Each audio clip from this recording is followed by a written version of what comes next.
Oxford Academy. Tuition for SSLC 9th Standard and CBSE 10th Regular and Holiday Batches.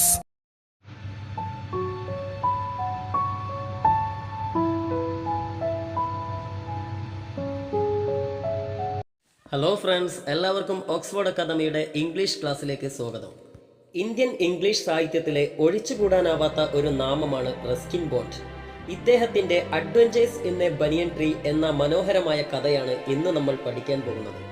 ഒരു British പൗരന്റെ മകനായി ഇന്ത്യയിൽ ജനിച്ച റസ്കിൻ ബോണ്ടിന്റെ കുട്ടിക്കാലം അത്ര സുഖകരമായിരുന്നില്ല. 8ാമത്തെ വയസ്സിൽ ബോണ്ടിന്റെ അച്ഛനും അമ്മയും തമ്മിൽ വേർപിരിയുകയും അമ്മ മകനെ ഉപേക്ഷിക്കുകയും ചെയ്തു. അദ്ദേഹത്തിന് 10 വയസ്സുള്ളപ്പോൾ മലേറിയ ബാധിച്ച് അച്ഛൻ മരണപ്പെട്ടു. തുടർന്ന് അദ്ദേഹത്തിന്റെ അമ്മയും രണ്ടാനച്ഛനും അദ്ദേഹത്തെ UK കൊണ്ടുപോയി. എന്നാൽ 3 വർഷങ്ങൾക്ക് ശേഷം ഇന്ത്യയിൽ തിരിച്ചെത്തിയ ബോണ്ട് ഏറെക്കാലം ചെലവഴിച്ചത് ഡെറാഡൂണിലായിരുന്നു. ബോണ്ടിന്റെ മിക്ക കഥകളിലും ഡെറാഡൂണിലെ ജീവിതവും അവിടുത്തെ കുട്ടിക്കാലവും നമുക്ക് കാണാവുന്നതാണ്. അത്തരത്തിൽ ഡെറാഡൂണിലെ തന്റെ ബാല്യകാല സ്മരണകളിലെ ഉദ്വേഗജനകമായ നിമിഷങ്ങൾ അഴവിറക്കി ബോണ്ട് എഴുതിയ കഥയാണ് അഡ്വഞ്ചേഴ്സ് ഇൻ ബനിയൻ ട്രീ. കുട്ടിക്കാലത്ത് തന്റെ സ്ഥിരം താവളമായിരുന്ന ആൽമരവും അവിടുത്തെ അന്തേവാസികളും വിരുന്നുകാരുമായിരുന്ന അനവധി പക്ഷിമൃഗാദികളെയും ഈ കഥയിൽ കഥാപാത്രങ്ങളായി ബോണ്ട് അവതരിപ്പിക്കുന്നു. പ്രകൃതിയിൽ ഓരോ ജീവജാലങ്ങൾക്കും ജീവിക്കാനും വളരാനുമുള്ള അവകാശമുണ്ടെന്നും ഓരോ ജീവജാലങ്ങൾക്കും അവരുടേതായ സ്ഥിരം താവളങ്ങളുണ്ടെന്നും അതിലേക്ക് ആരും കൈകടത്താൻ പാടില്ലെന്നുമുള്ള ഒരു പ്രകൃതി നിയമത്തെ ഓർമ്മപ്പെടുത്തുന്നതാണ് ഈ കഥ. നമുക്കിനി പാഠഭാഗത്തിലേക്ക് നീങ്ങാം. Adventures in a Banyan Tree. Though the house and grounds of home in India were grandfather's domain, the magnificent old banyan tree was mine chiefly because grandfather at the age of 65 could no longer climb it. ഇന്ത്യയിലെ ഞങ്ങളുടെ വീടും വീട്ടുമുറ്റവുമെല്ലാം മുത്തച്ഛൻ്റെ നിയന്ത്രണത്തിലായിരുന്നു. എന്നാൽ പറമ്പിലെ പ്രായമേറെയുള്ള ആ വലിയ ആൽമരം എൻ്റേതു മാത്രമായിരുന്നു. എന്തെന്നാൽ മുത്തശ്ശന്റെ പ്രായം 65 ആയതിനാൽ അദ്ദേഹത്തിന് ആൽമരത്തിലേക്ക് വലിഞ്ഞു കയറാൻ സാധിക്കുമായിരുന്നില്ല. Grandmother used to tease him about this and would speak of a certain Countess of Desmond, an English woman who lived to the age of 117 and would have lived longer if she hadn't fallen while climbing an apple tree. ഇക്കാര്യത്തിൽ മുത്തശ്ശി എപ്പോഴും അദ്ദേഹത്തെ കളിയാക്കിയിരുന്നു. 117 വയസ്സുവരെ ജീവിച്ചിരുന്ന countess of ഡെസ്മോണ്ട് എന്ന English വനിതയുടെ കാര്യം പറഞ്ഞായിരുന്നു മുത്തശ്ശി മുത്തശ്ശനെ കളിയാക്കാറുണ്ടായിരുന്നത്. ഇനിയും ദീർഘകാലം ജീവിക്കുമായിരുന്ന ആ സ്ത്രീ മരണപ്പെട്ടത് ഒരു ആപ്പിൾ മരത്തിന്റെ മുകളിൽ നിന്നും വീണതുകൊണ്ടായിരുന്നു. അതുകൊണ്ട് ഈ വയസ്സാം കാലത്ത് മരത്തേലോട്ടൊന്നും വലിഞ്ഞു കയറി ആയുസ് കുറയ്ക്കേണ്ട എന്നതായിരിക്കണം മുത്തശ്ശിയുടെ കളിയാക്കലിന് പിന്നിലെ ഉദ്ദേശം. എന്തായാലും ജീവിക്കാൻ കൊതിയുള്ളത് കൊണ്ടായിരിക്കണം പറമ്പ് മുഴുവൻ നടന്നാലും ആൽമരത്തിനടുത്തേക്ക് മാത്രം മുത്തശ്ശൻ തിരിഞ്ഞു നോക്കാറില്ല. ഇത് എന്തുകൊണ്ടും നമ്മുടെ നെറേറ്റർക്ക് ഒരു അനുഗ്രഹമായി മാറുകയായിരുന്നു. അങ്ങനെ തന്റെ പകൽ സമയത്തെ ഒരു പ്രധാന താവളമായി അവൻ ആ ആൽമരത്തെ മാറ്റിയെടുത്തു. നമുക്ക് ആൽമരത്തിന്റെ കൂടുതൽ വിശേഷങ്ങളിലേക്ക് കടക്കാം. The spreading branches of the banyan tree which curved to the ground and took the root again, forming a maze of arches, gave me endless pleasure. ആൽമരത്തിന്റെ പടർന്നു നിൽക്കുന്ന ചില്ലകൾ വളഞ്ഞ് വേരുകളായി താഴേക്ക് വളരുകയും കമാന രൂപങ്ങൾ സൃഷ്ടിക്കുകയും ചെയ്യുന്ന കാഴ്ച എനിക്ക് അതിരില്ലാത്ത സന്തോഷം നൽകിയിരുന്നു. The tree was older than the house, older than grandfather, as old as the town of Dehra, nestling in the valley at the foot of the Himalayas. ആ ആൽമരത്തിന് താൻ താമസിക്കുന്ന വീടിനേക്കാളും മുത്തശ്ശനേക്കാളും അതുപോലെ ഹിമാലയൻ താഴ്വരയിൽ സ്ഥിതി ചെയ്യുന്ന ദെഹ്ര എന്ന ചെറു പട്ടണത്തോളവും പ്രായമുണ്ടായിരുന്നു. ഇവിടെ ദെഹ്ര എന്ന് വിശേഷിപ്പിച്ച പട്ടണം ഇന്നത്തെ ഉത്തരാഖണ്ഡിന്റെ തലസ്ഥാനമായ ഡെറാഡൂൺ തന്നെയാണ്. ബ്രിട്ടീഷ് ഭരണകാലത്ത് ഈ പ്രദേശം അറിയപ്പെട്ടിരുന്നത് ദെഹ്ര എന്ന പേരിലായിരുന്നു. എഴുത്തുകാരന്റെ കുട്ടിക്കാലം ബ്രിട്ടീഷ് ഭരണകാലമായതുകൊണ്ടാണ് ഇവിടെ ദെഹ്ര എന്ന പേര് പരാമർശിക്കപ്പെട്ടത്. My first friend and familiar was a small grey squirrel. ഒരു ചാരനിറത്തിലുള്ള അണ്ണാനായിരുന്നു ആ മരത്തിൽ ഞാൻ ആദ്യമായി പരിചയപ്പെട്ട സുഹൃത്ത്. Arching his back and sniffing into the air, he seemed at first to resent my invasion to his privacy. ആദ്യമൊക്കെ അവന്റെ സ്വകാര്യതയിലേക്കുള്ള എന്റെ കടന്നുകയറ്റത്തോട് മുതുക് കമാനം പോലെ വളച്ചും ശബ്ദമുണ്ടാക്കി ശ്വാസം അകത്തേക്കെടുത്തും അവൻ നീരസം പ്രകടിപ്പിച്ചിരുന്നു. But when he found that I didn't arm myself with a catapult or air gun, he became friendlier. എന്നാൽ ഞാനൊരു തെറ്റാലിയോ എയർ ഗണ്ണോ ഉപയോഗിച്ച് ഉപദ്രവിക്കില്ല എന്ന് ബോധ്യമായതോടെ അവൻ എന്റെ സുഹൃത്തായി മാറി. And when I started leaving him pieces of cake and biscuit, he grew bolder and finally became familiar enough to take food from my hands. ഞാൻ അവന് കേക്കിന്റെയും ബിസ്ക്കറ്റിന്റെയും കഷ്ണങ്ങൾ കൊടുത്തു തുടങ്ങിയതോടെ അവൻ ധൈര്യവാനാവുകയും എന്റെ കയ്യിൽ നിന്ന് പോലും ഭക്ഷണം എടുക്കാൻ മാത്രം പരിചയമാവുകയും ചെയ്തു. Before long, he was delving into my pockets and helping himself to whatever he could find. അധികം വൈകാതെ എന്റെ പോക്കറ്റിനുള്ളിലേക്ക് കയറാനും അവിടെ കാണുന്നതെല്ലാം എടുക്കാനും അവൻ ആരംഭിച്ചു. He was a very young squirrel. അവൻ വളരെ ഇളം പ്രായത്തിലുള്ള ഒരു അണ്ണാനായിരുന്നു. And his friends and relatives probably thought him headstrong and foolish for trusting a human. എന്നെ പോലൊരു മനുഷ്യനെ വിശ്വസിക്കുന്നത് കൊണ്ട് തന്നെ അവന്റെ സുഹൃത്തുക്കളും ബന്ധുക്കളും ഒരുപക്ഷെ അവനെ ഒരു വിഡ്ഢിയെന്നോ അതല്ലെങ്കിൽ ഒരു ധൈര്യവാനെന്നോ വിശേഷിപ്പിക്കുന്നുണ്ടാവാം. In the spring, when the banyan tree was full of small red figs, birds of all kinds would flock into the branches. The red-bottomed bulbul, cheerful and greedy, gossiping rosy pastures, and parrots and crows squabbling with each other all the time. വസന്തകാലമായാൽ ആൽമരം നിറയെ ചുവന്ന നിറമുള്ള പഴങ്ങളുണ്ടാകും. ആർത്തിക്കാരനും ആഹ്ലാദവാനുമായ ചുവന്ന ഉദരത്തോടു കൂടിയ ബുൾബുൾ പക്ഷിയും എപ്പോഴും കലപില കൂട്ടുന്ന rose മൈനയും തത്തകളും കാക്കകളുമടക്കം പലതരം പക്ഷികൾ ഈ സമയത്ത് ആൽമരത്തിന്റെ കൊമ്പുകളിൽ ഇരുന്ന് പരസ്പരം കലഹിക്കുമായിരുന്നു. During the fig season, the banyan tree was the noisiest place on the roads. അത്തിപ്പഴം വിരിയുന്ന കാലമായാൽ റോഡിലെ ഏറ്റവും ശബ്ദമുഖരിതമായ സ്ഥലം ഈ ആൽമരമായിരിക്കും. ഫിഗ് ട്രീ അഥവാ അത്തിമരത്തിന് ഏതാണ്ട് 750-ലേറെ ഇനങ്ങളുണ്ട്. അതിൽപ്പെട്ട ഒരു പ്രധാന വൃക്ഷവിഭാഗമാണ് ആൽമരങ്ങൾ.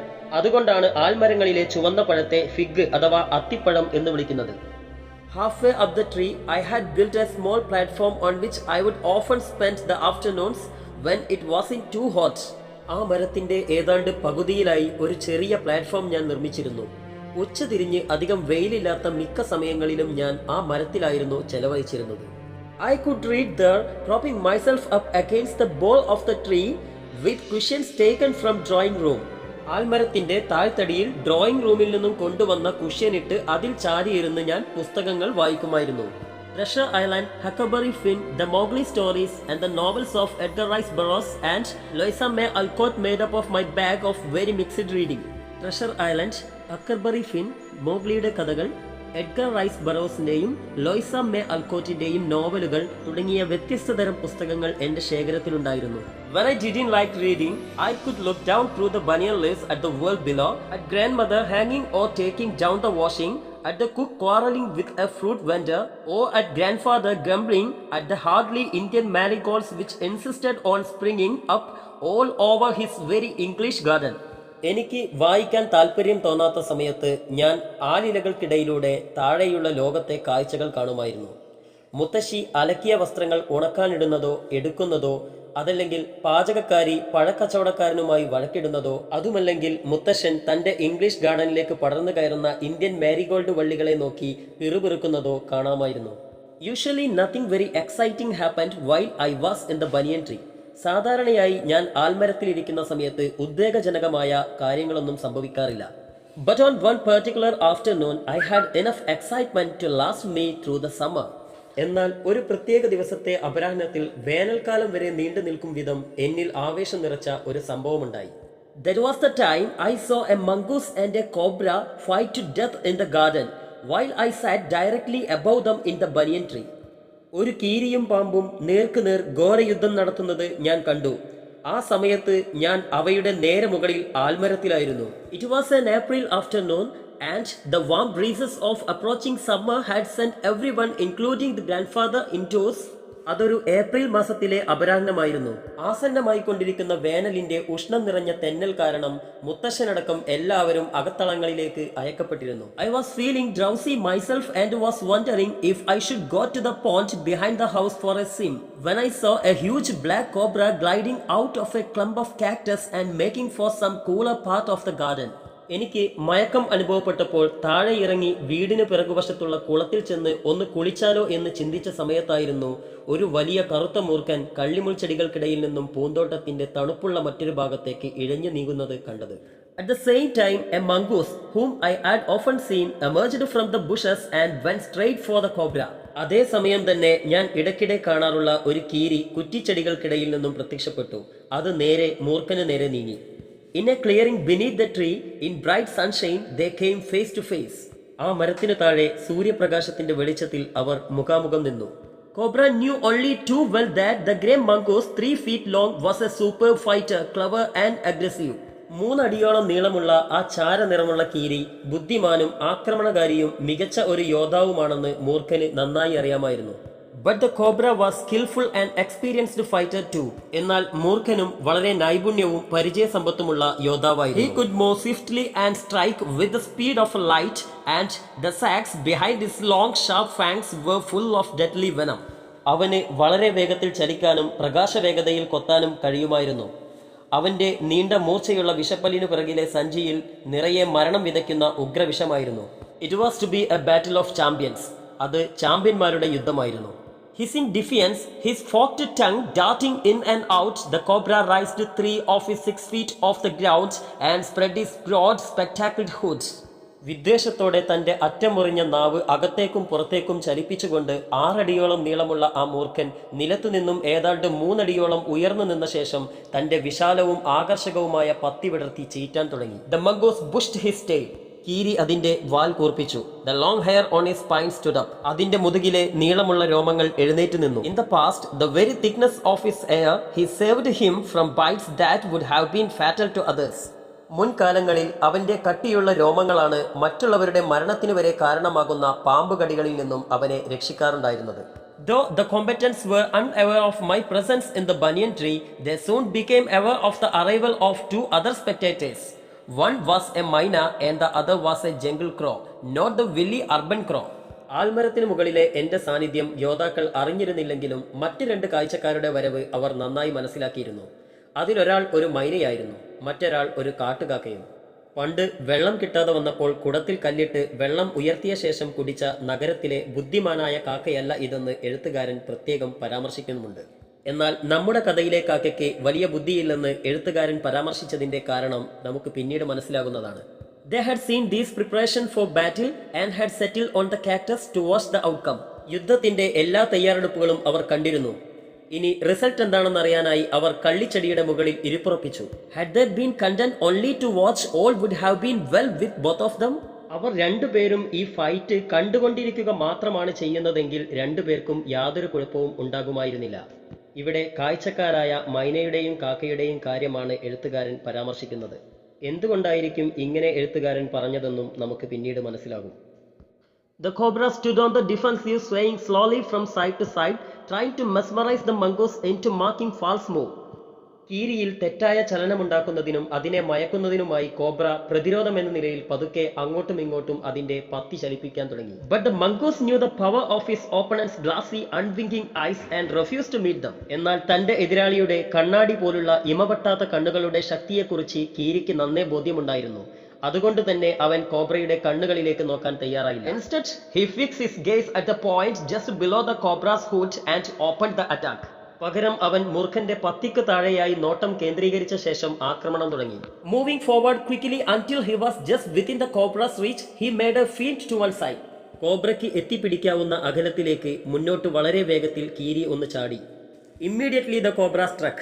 പെട്ടെന്ന് തന്നെ കോബ്ര ആഞ്ഞുകൊത്തി.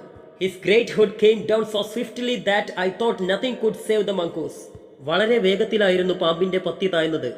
ഒന്നിനും മംഗൂസിനെ രക്ഷപ്പെടുത്താൻ കഴിയില്ലെന്നാണ് ഞാൻ പോലും കരുതിയത്.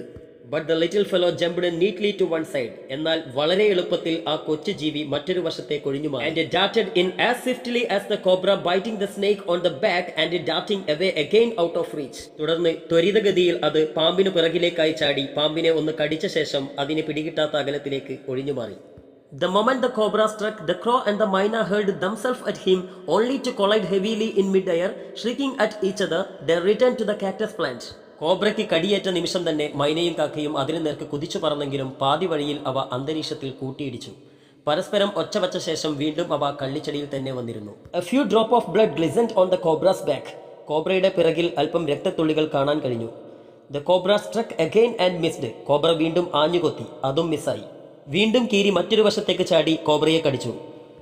Again the birds dived at the snake, bumped into each other instead and returned shrieking to the safety of the cactus. പോരാട്ടത്തിന്റെ ആവേശം കൊണ്ടായിരിക്കണം കാക്കയും മൈനയും വീണ്ടും കോബ്രയ്ക്ക് നേരെ പറന്നുയർന്നു. പക്ഷേ ഇത്തവണയും കൂട്ടിയിടി തന്നെയായിരുന്നു ഫലം. വീണ്ടും ഒച്ച വെച്ചുകൊണ്ട് ഇരുവരും കള്ളിച്ചെടിയുടെ സുരക്ഷിത സ്ഥാനത്തേക്ക് നിലയുറപ്പിച്ചു. The third round followed the same course as the first, but with one dramatic difference. The crow and the myna, still determined to take part in the proceedings, dived at the cobra, but this time they missed each other as well as their mark. കാക്കയുടെയും മൈനയുടെയും പറക്കൽ മൂന്നാം തവണയും ആവർത്തിച്ചു. എന്നാൽ ഇത്തവണ നാടകീയമായ ഒരു മാറ്റമുണ്ടായിരുന്നു. ഫൈറ്റിന്റെ ഭാഗമായി മാറുക എന്ന ലക്ഷ്യത്തോടെ കാക്കയും മൈനയും പാമ്പിനെ ലക്ഷ്യമാക്കി പറന്നെങ്കിലും ഇത്തവണ അവർക്ക് ലക്ഷ്യമൽപ്പം തെറ്റിപ്പോയി. The myna flew on and reached its perch. മൈന പെട്ടെന്ന് തന്നെ പറന്നുയർന്ന് സുരക്ഷിത സ്ഥാനത്ത് നിലയുറപ്പിച്ചു. But the crow tried to pull up in mid air and turn back. എന്നാൽ അന്തരീക്ഷത്തിൽ വെച്ച് തന്നെ പിന്തിരിയാനുള്ള കാക്കയുടെ ശ്രമം വിഫലമായി. In the second that it took him to do this, the cobra wiped his head back and struck with great force, his snout thudding against the cobra's body. കാക്ക പിന്തിരിയാൻ വേണ്ടി ശ്രമിച്ച ആ നിമിഷം തന്നെ കോബ്ര തന്റെ സർവ്വശക്തിയുമെടുത്ത് കാക്കയ്ക്ക് നേരെ കൊത്തി. പാമ്പിന്റെ വായ്ഭാഗം കാക്കയുടെ ശരീരത്തിൽ ശക്തിയായി ഇടിച്ചിരുന്നു. I saw the bird flung nearly 20 feet across the garden, where after fluttering about for a while it lay still. പൂന്തോട്ടത്തിനപ്പുറം ഏതാണ്ട് 20 അടി ദൂരത്ത് ആ പക്ഷി പറന്നു വീണത് ഞാൻ കണ്ടു. കുറച്ചു സമയം ചിറകടിച്ച ശേഷം അത് നിശ്ചലമായി. അങ്ങനെ കീരിയും പാമ്പും തമ്മിലുള്ള യുദ്ധം അവസാനിക്കുന്നതിന് മുമ്പേ കാഴ്ചക്കാരിൽ ഒരാൾ ഇല്ലാതായി. നേരത്തെ നഗരത്തിലെ കാക്കയെപ്പോലെ ബുദ്ധിയുള്ള കാക്കയല്ല നമ്മുടെ കഥാപാത്രമെന്ന് എഴുത്തുകാരൻ പരാമർശിച്ചതിന്റെ പൊരുൾ ഇപ്പോൾ വ്യക്തമാണ്. The myna remained on the cactus plant, very wisely refrained from interfering again. കാക്കയുടെ അവസ്ഥ കണ്ടതുകൊണ്ടായിരിക്കണം പിന്നീട് മൈന ബുദ്ധിപൂർവ്വം ഫൈറ്റിലൊന്നും ഇടപെടാൻ നിൽക്കാതെ മാറി നിന്നു. The cobra was weakening. പാമ്പ് ദുർബലനായി മാറുകയായിരുന്നു. And the mongoose, walking fearlessly up to it, raised himself on his short legs and with a lightning snap had the big snake by the snout.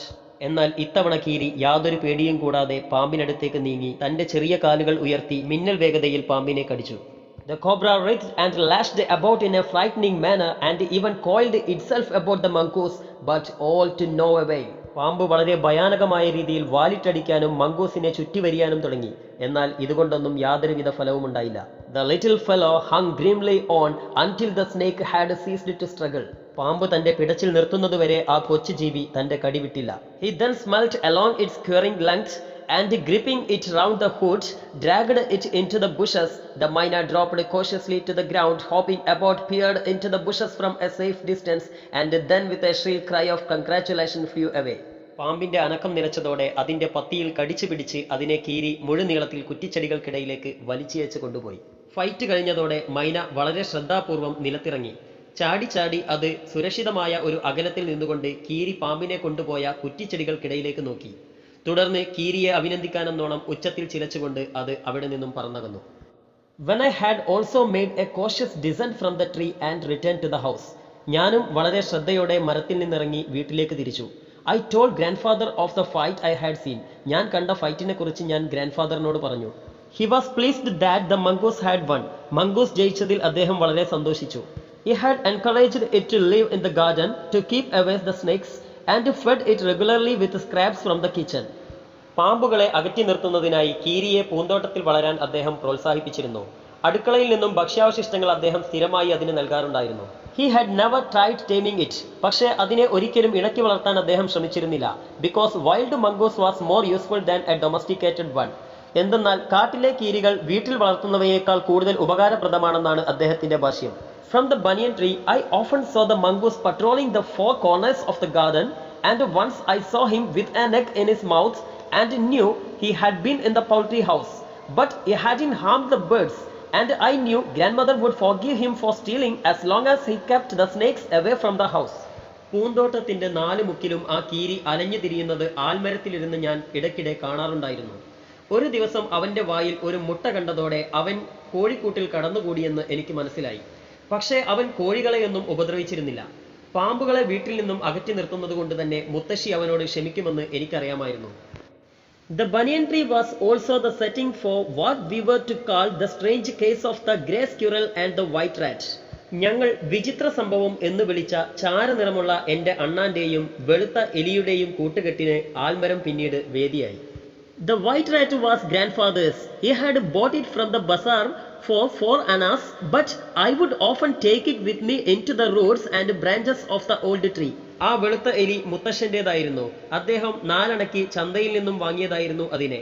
എന്നാൽ ഇടയ്ക്കിടെ അത് എന്നോടൊപ്പം ആൽമരത്തിന്റെ കൊമ്പിലും വേരിലുമെല്ലാം കയറിയിറങ്ങിയിരുന്നു. Banyan tree, where it soon struck up a friendship with one of the squirrels. ആൽമരത്തിൽ വെച്ച് അത് ഒരു അണ്ണാനുമായി ചങ്ങാത്തത്തിലായി. They would go off together on little excursions among the branches. അവർ രണ്ടുപേരും ഇടയ്ക്കിടെ ആലിന്റെ കൊമ്പുകളിൽ ടൂറൊക്കെ പോവാറുണ്ടായിരുന്നു. Then the squirrel started building a nest. കുറച്ചു കഴിഞ്ഞപ്പോൾ അണ്ണാൻ കൂടുകൂട്ടാൻ തുടങ്ങി. At first she tried building it in my pockets. ആദ്യം അത് എന്റെ പോക്കറ്റിലാണ് കൂടുകൂട്ടാൻ ശ്രമിച്ചത്. And when I went indoors and changed my clothes, I would find straw and grass falling out. ഞാൻ വീട്ടിലെത്തി ഡ്രസ് മാറുന്ന സമയത്ത് വൈക്കോലും പുല്ലുമെല്ലാം താഴെ വീഴുന്നുണ്ടായിരുന്നു. Then one day grandmother's knitting was missing. അങ്ങനെയിരിക്കെ ഒരു ദിവസം മുത്തശ്ശിയുടെ തുന്നൽ സൂചി നഷ്ടപ്പെട്ടു. We hunted for it everywhere but without success. ഞങ്ങൾ എല്ലായിടത്തും അത് തിരഞ്ഞെങ്കിലും കണ്ടെത്താനായില്ല. Next day I saw something gliding in the hole in the banyan tree. അടുത്ത ദിവസം ആൽമരത്തിലെ പൊത്തിനകത്ത് എന്തോ തിളങ്ങുന്നതായി ഞാൻ കണ്ടു. Going up to investigate. അങ്ങനെ അത് തിരയാൻ തുടങ്ങി. I saw that it was the end of grandmother's steel knitting needle. അത് മുത്തശ്ശിയുടെ തുന്നൽ സൂചിയുടെ അറ്റമാണെന്ന് എനിക്ക് മനസ്സിലായി. I discovered that the hole was crammed with knitting and amongst the hole were 3 baby squirrels, all of them white. കൂടുതൽ പരതിയപ്പോൾ ആ ഹോളിൽ നിന്നും തുന്നൽ സൂചി പൂർണ്ണമായും ലഭിച്ചു. അതിന്റെ കൂട്ടത്തിൽ ഏറെ അത്ഭുതപ്പെടുത്തുന്ന മറ്റൊരു കാഴ്ച കൂടി അവർ കണ്ടു. 3 അണ്ണാൻ കുഞ്ഞുങ്ങൾ, അതും വെളുത്ത നിറത്തിലുള്ളവ.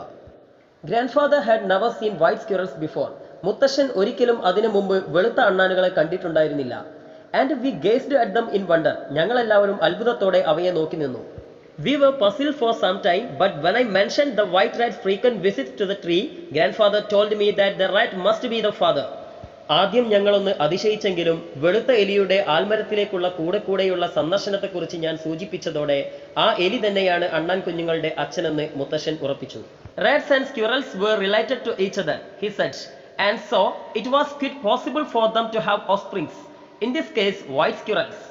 എലികളും അണ്ണാനും തമ്മിൽ പരസ്പരം ബന്ധപ്പെട്ടിരിക്കുന്നു. അതുകൊണ്ട് തന്നെ അവ തമ്മിൽ ഓഫ്സ്പ്രിംഗ് അഥവാ കുഞ്ഞുങ്ങൾ ഉണ്ടാവാനുള്ള സാധ്യത കൂടുതലാണ്. ഈ അവസരത്തിൽ വെളുത്ത അണ്ണാൻ കുഞ്ഞുങ്ങളാണെന്ന് മാത്രം. എല്ലാവർക്കും കഥ ഇഷ്ടമായെന്ന് കരുതുന്നു. വീഡിയോ ഇഷ്ടമായവർ തീർച്ചയായും ലൈക്ക് ചെയ്യുക. താഴെ കമന്റ് ബോക്സിൽ നിങ്ങളുടെ അഭിപ്രായങ്ങൾ രേഖപ്പെടുത്തുക. നിങ്ങൾ ഇനിയും ഞങ്ങളുടെ ചാനൽ സബ്സ്ക്രൈബ് ചെയ്തിട്ടില്ലെങ്കിൽ സബ്സ്ക്രൈബ് ചെയ്യുക. അടുത്തുള്ള ബെൽ ബട്ടൺ കൂടി പ്രസ് ചെയ്യുക. എല്ലാവർക്കും നന്ദി. Oxford academy.